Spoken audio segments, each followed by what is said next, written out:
of failing to confront anti-Semitism in a letter published in the Wall Street Journal. Kushner warned that Jews in France face daily attacks and vandalism, claiming hatred has surged since the Gaza war began. He also criticized Macron's plan to recognize a Palestinian state, calling it a move that emboldens extremists.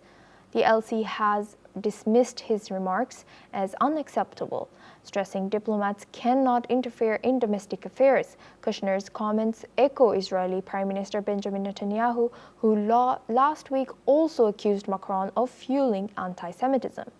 France says the recognition of a demilitarized Palestine is crucial for regional security.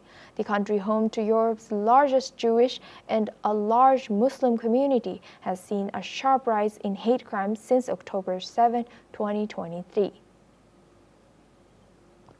Now we go back to our guest discussion with Professor Jim Rice. He's a professor of international law, joins us live from Vegan. Thank you, Professor, for staying with us. Now, what do you think, what are the diplomatic ramifications of U.S. ambassador publicly criticizing President Macron? Well, it's completely inappropriate for a U.S. ambassador to weigh in on France's decision to recognize Palestinian statehood. Having said that, I want to make it clear that we condemn, and I'm sure every right-thinking person condemns anti-Semitism and expressing hatred or vandalism or violence against Jewish people or Muslim people or any minority. So I think that that's important to clear up. But I think at the same time, I see Charles Kushner's actions as kind of playing into the hand of the far right in Europe, in the same way that J.D. Vance, the vice president, has been doing by approaching the AfD, the far right German political party, in an effort to try and give these right-wing parties some kind of encouragement and support. The United States has no business trying to influence the decisions of France to recognize or not any foreign country.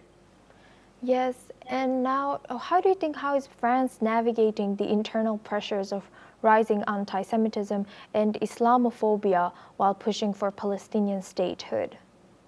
Well, these are two separate issues. Obviously, France is an ancient democracy that operates under its constitution and the rule of law. They have for centuries given refuge and support to minorities, and I think that they'll continue to do so. Obviously, there are some bad actors and some individuals who seek to commit crimes and to advance hatred against the Jewish people or other ethnic groups, and that's wrong. But the issue of France extending recognition of the Palestinian nation is a completely separate issue, and it's up to the government of France to do so. And Professor, now what do you think, how should France navigate domestic stability without compromising its international diplomatic agenda? Well, I think that France is a robust enough democracy to be able to handle domestic stability. At the same time, I think that President Macron and a number of people, be they Muslims or any other religion, has been shocked and dismayed at the ongoing genocide in Gaza. And I think that their decision to finally recognize Palestine as a sovereign state is long overdue. Yes, thank you very much, Professor Jim Rice, for joining us and sharing your insight from Viken.